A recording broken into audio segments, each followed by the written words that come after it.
Magandang araw mga kaibigan. I-shout out ko muna ang isa sa aking mga subscribers, si Mr. Alexander Bagayna. Ang anak ni Mr. Bagayna ay kaibigang matalik ng aking anak.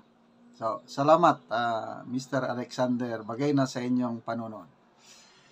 Okay, pag-usapan natin ngayon si PCO Secretary J. Ruiz. Yung mga kontrobersya na bumabalot sa kanyang pagiging secretary dahil naibulgar na yung kumpanya na isa siya sa co-founder, Digital 8, nakakuha ng multi-million contract sa PCSO. I think 206 million lahat, dalawang kontrata. May press release sila noong December, last year lang, December, bago lang, tungkol dito sa nakuhang kontrata. Ngayon, naging PCO secretary siya, parang may conflict of interest. So, pahayag ng PCO na wala daw siyang share. Representative lang daw siya sa DG8, wala siyang share. Sabi naman ng press officer, Attorney Castro, he is now on the process of divesting his shares. So, alin ba talaga ang totoo? Hanggang nagpaliwanag itong PCO secretary sa isang press conference at sinasabi niya na fake news daw yung mga lumalabas tungkol sa kanya at lalabanan nila ang fake news. Ito, si Professor Malotikia, nag-post siya tungkol sa issue na ito. Basahin ko. The voice of truth should be louder than lies. Why don't you present the Security and Exchange SEC? Why don't you present the SEC registration? Your shares. Why was the registration amended? Ito na. Na-amend bigla. Bakit kaya? Kasi nga, nung December, may press release. Siyang presidente. Ang requirement, bago ka maging presidente, dapat member ka ng board of directors. Bago ka maging member of the board of directors, may share ka talaga. Sinasabi, wala daw siyang share. So, yun yung mga question mark. Dagdag ni Professor Malotikia. Then, is Digital 8 registered with the Government Procurement Office? When you made a bid for the PCSO project and some other contracts, who endorsed you as placeholder at PCO? Or are you for the long haul? Mr. Secretary, it is not a demolition job. You brought that to yourself. Kung anong itinanim, yun ang aanihin. Yun ang sinasabi ni Professor Tikia. And being scrutinized is part and parcel of entering public service. You are now on the other side of the mic or microphone. Deal with it and err on the side of accountability and transparency. You want kids' gloves? Then stay out.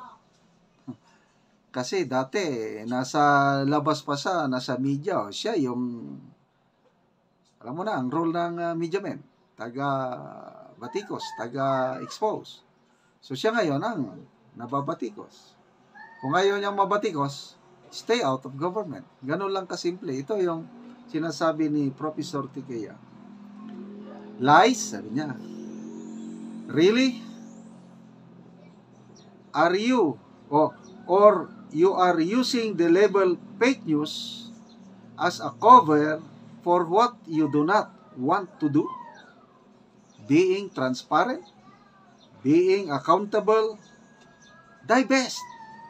Things are becoming incredulous with your explanation. Yun na nga. Medyo nakakahilo yung paliwanag. Then, again, we raise the issue. You entered by racking things. Imagine a courtesy resignation from USEC to director in the office proper, and then all attached agencies, and you blame fake news. Kasi nire-require lahat mag-courtesy resignation yung under ng PCO.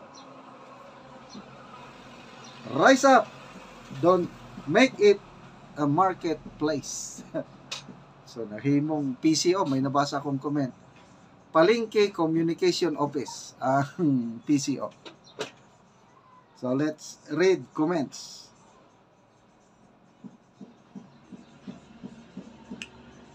Redato Molina. This administration will collapse, carrying only its dead weight. Shameful. Cherry Pie. For nothing is hidden that will not be disclosed. Yan. Kahit anong tago mo sa isang bagay, lalabas at lalabas ang katotohanan. Ray Arotneb. So, registration was amended. I hope we can show to people the original registration since inception. Mayroon pa nga akong napanood na nung nag-press konferensya, tinatanong ng media, sino ang kasi sabi niya hindi siyang may-ari. So, sino ang may-ari? Yung Digital 8.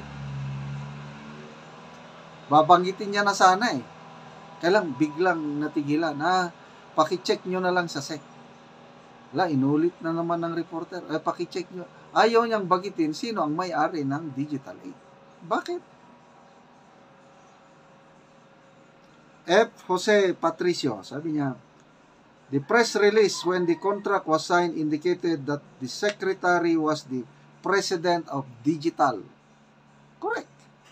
The revised corporation code provides that the president must be a member of the board of directors of the corporation. One can qualify as a director if he or she is the owner of at least one share of stock of the corporation or greater number of share if the corporate bylaws so provide. So, kung pumirma siya ng press release na presidente siya, may share siya. Ano yung sinasabi na wala daw siyang share? Anyway, yun na nga, nakakalito. Sana klaruhin ninyo. Para hindi na kayo mapunaw, masermonan ng Professor Malo Tikia. Mga kaibigan, salamat sa inyong palaging panonood. Nakakatulong po kayo sa Tribong Talaandig. Dahil ang income sa channel na ito, tinutulong natin sa tribo para sa livelihood, makapagtanim sila ng saging lakatan. Salamat sa inyong panonood. Ituloy nyo lang, lalo na yung hindi nyo pag-skip ng ads. Panoorin ang video na ito. Og karon muna ni ang saging lakatan ni Manang Ilma. Og ako silang bisitaon. Maayong hapon Manang. Maayong hapon. Nagabuno mo Manang. Gabuno mo sa saging. Oo. So sa isa ka bulan, kapila mo magabuno nang? Kaduha. Kaduha. O ang indahon sa inyong saging nang murag naay nangagisi. Tungod ni sa daghan nga hangin nga miagi ba? Katong niaging simana. Oo. Kusog kayong hangin. Usog yun dire. Pero wala man ni Yun ni ang saging ba? oo, wala man ni problema ay tungod ra man na sa hangin. So padayon gid mo sa pag-abono ani nang paghinlo. Padayong gid me santang naapay mga suporta sa amo Pila gani ni tanang kapunuan nang ang inyong saging? 1.3. Wow. 140. 140. Oh, so kuan gyud siya. So daghan-daghan gyud. So mo na ni ang sagingan ni Manang Ilma. So luag-luag gyud ilang tinanom. 140 tanan Oh. sa punuan. So gawas sa sige nila kaabono, limpyo pud ang ilang saging. Padayon sila ani sa paghinlo.